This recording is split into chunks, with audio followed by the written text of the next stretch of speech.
another Oyede, another day to go and petition someone who's playing with an Ikenga. I'm thinking he can chop his 16M. An Ikenga, a full-blown war machine.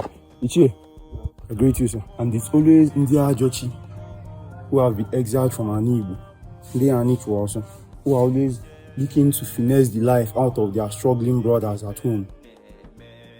If we don't collect a body this year, people won't learn that it's a different era. They stop playing with Monkey Igbo era. They stop playing with Ikenga Igbo era.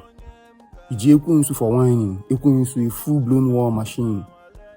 Money at your own risk, bro. We forgot who we were for a while. But Jesus had niggas joining cults, killing people with their own hands.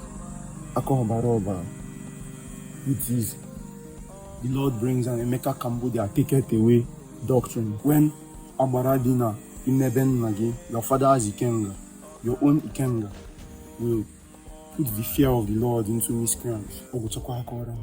Congrats, Arsenal fans. I lost my voice watching this Kengi. I was cackling. Lord Louis Vance Kengi of Emirates. Hello,